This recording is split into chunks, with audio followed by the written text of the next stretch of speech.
सभी प्यारे दोस्तों का स्वागत है सार्थक कोचिंग क्लासेस में। जैसा कि आप सभी प्यारे साथियों को पता है, हमारी सभी एक दिवसीय एग्जाम्स के लिए कंप्लीट मिडेवल हिस्ट्री की क्लास चल रही है। यदि आपने इससे पहले की क्लासेस नहीं देखी तो उनको अवश्य देख लें।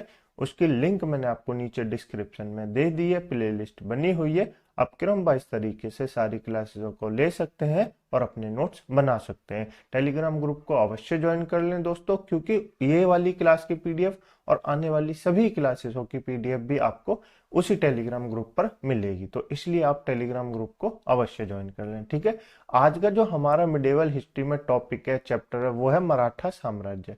आज हम किसके बारे में जानेंगे दोस्तों? आज हम जानेंगे मराठा साम्राज्य के बारे में, और ये मिडेवल हिस्ट्री का अंतिम चैप्टर होगा। इसी के साथ हमारी मिडेवल हिस्ट्री भी समाप्त हो जाएगी। फिर हम पढ़ेंगे दोस्तों मॉडर्न हिस्ट्री, ठीक है।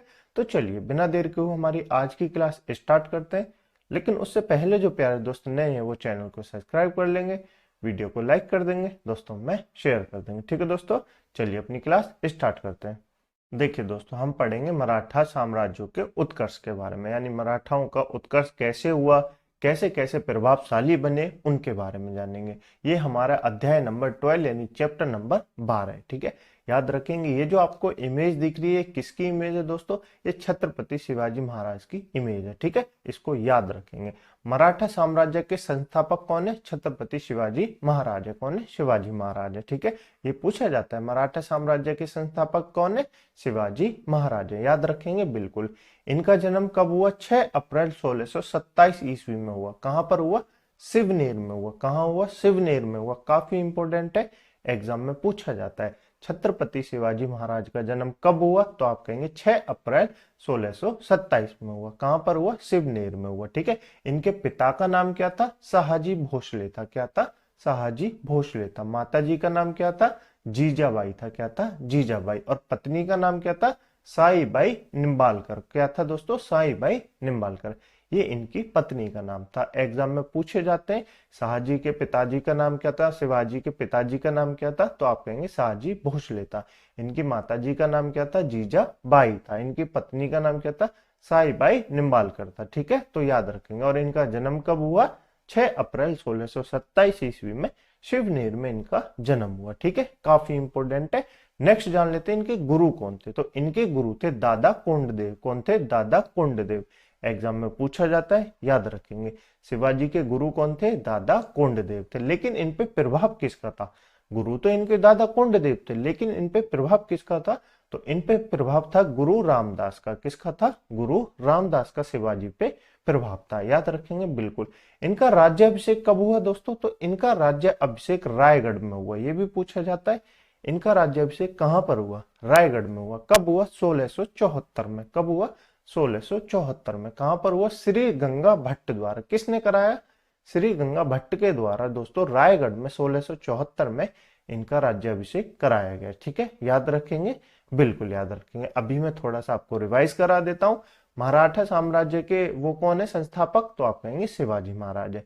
इनका जन्म कब हुआ? तो आप कहेंगे 6 अप्रैल 1627 ईस्वी को सिवनेर में इनका जन्म हुआ। इनके पिता का नाम क्या है? तो शाहजी भोसले इनके पिता का नाम है। इनकी माता का नाम क्या है? जीजाबाई इनकी माता का नाम है। इनकी पत्नी का नाम क्या है? साईबाई निम्बालकर इनकी पत्नी का नाम है। इनके गुरु का नाम क्या है? तो दादा कोंडदेव इनके गुरु का नाम है। इनका राज्याभिषेक कब हुआ?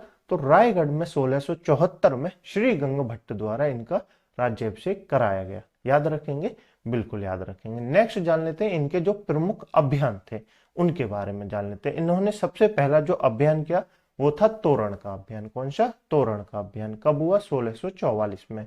कब हुआ दोस्तों? 1644 में। पहला अभियान इंपोर्टेंट अभियान, एग्जाम में पूछा जाता है। शिवाजी का पहला अभियान कौन सा था? तो तोरण का अभियान था। कब हुआ? 1644 में हुआ, ठीक है। नेक्स्ट जो इनका अभियान था वो था 1656 में। कब? 1656 में। हम इंपोर्टेंट अभियान पढ़ रहे हैं, हम सारे अभियानों के बारे में नहीं जानेंगे। जो एग्जाम में पूछे जाते हैं उन्हीं के बारे में मैं आपको बता रहा हूँ, ठीक है। 1656 में रायगढ़ को इन्होंने अपनी राजधानी बनाया। किसको बनाया? रायगढ़ को इन्होंने अपनी राजधानी बनाया। तो इनका राज्याभिषेक भी तो कहाँ हुआ? रायगढ़ में ही तो इनका राज्याभिषेक हुआ था, है ना। हाँ ठीक है। नेक्स्ट है दोस्तों 1665। 1665 में इन्होंने अफजल खां की हत्या कर दी। अफजल खां कौन था दोस्तों? बीजापुर का जो शासक था अफजल खां, उसकी इन्होंने हत्या कर दी शिवाजी ने, ठीक है। शाइस्ता खां को भी इन्होंने हरा दिया था, तो ये भी याद रखेंगे। अफजल खां की हत्या किसने की? शिवाजी ने की थी, ठीक है, याद रखेंगे। नेक्स्ट 1664 ईस्वी में सरुत बंदरगाह, कौन सा दोस्तों?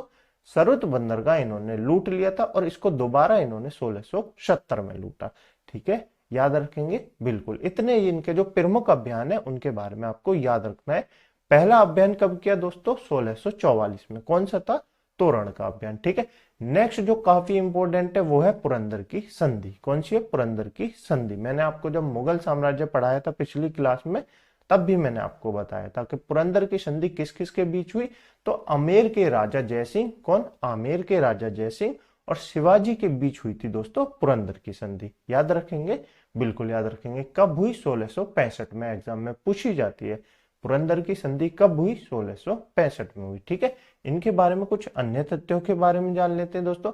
औरंगजेब ने शिवाजी को जयपुर भवन में कैद कर लिया था, जहां से ये फरार हो गए थे, भाग गए थे, ठीक है। इनकी मृत्यु कब हुई? तो 1680 में शिवाजी की मृत्यु हो गई। कब हुई? 1680 में शिवाजी की मृत्यु हो गई, ठीक है। इतना याद रखेंगे। पुरंदर की संधि में आपको पहले ही बता रहा हूं, काफी इंपोर्टेंट है, कई बार एग्जाम में पूछी गई है। पुरंदर की संधि कब हुई है?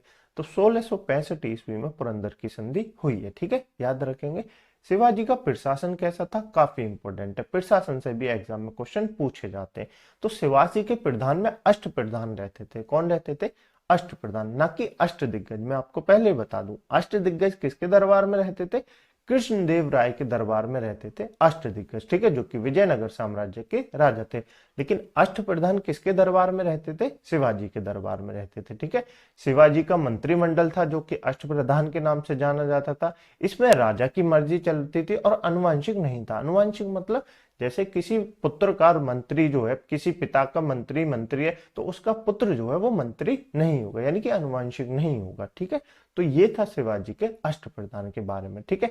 नेक्स्ट जो है, शिवाजी की सेना 3 महत्वपूर्ण भागों में विभाजित थी। कितने भागों में विभाजित थी? 3 महत्वपूर्ण भागों में विभाजित थी। कौन कौन से भाग थे देखिए शिवाजी की सेना के? एक तो पागा सेना थी। पागा सेना क्या होती है? जिसके पास नियमित घोड़े होते थे। घोड़े मतलब जैसे कि उनकी जो परमानेंट की घुड़सवार सेना होती थी, उसको पागा सेना कहते थे, ठीक है दोस्तों।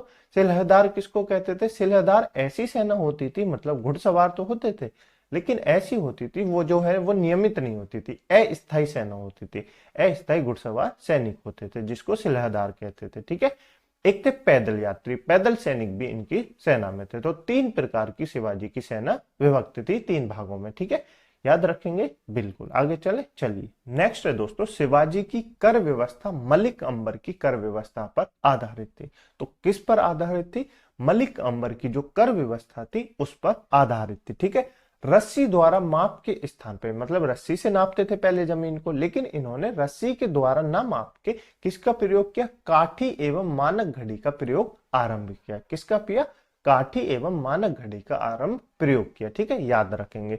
शिवाजी के समय कुल उपज का 33%, कितना दोस्तों? 33% क्या होता है? 1/3 भाग, यानी कि जैसे आपकी पूरी जमीन 3 है, उसका एक भाग कौन लेगा? शिवाजी के रूप में वसूल किया जाता था, राजस्व के रूप में वसूल किया जाता था शिवाजी के द्वारा, जो बढ़कर 40% हो गया। 40% कितना होता है दोस्तों? 40% होता है दोस्तों 2/5 भाग। कितना? 2/5 भाग, यानी कि 5 भाग आपकी जमीन होती थी, तो उसकी उपज का 2 भाग किसके रूप में लिया जाता था दोस्तों?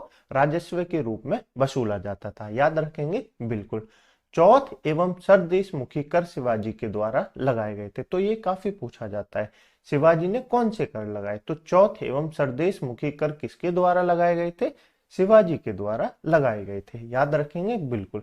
चौथ क्या होती है दोस्तों? चौथ होती है किसी एक क्षेत्र को बर्बाद न करने के बदले दी जाने वाली रकम को चौथ कहते हैं। जैसे कि आपके पास एक खेत है, आपके पास एक खेत है, अगर आप इसको खेत की बर्बादी नहीं चाहते, अगर आप नहीं चाहते कि इस पे शिवाजी के सैनिकों द्वारा कब्जा कर लिया जाए, तो आपको इसका 1/4 भाग कर के रूप में, राजस्व के रूप में वसूला जाएगा, आपको वो देना पड़ेगा, उसको चौथ कहते थे, ठीक है दोस्तों।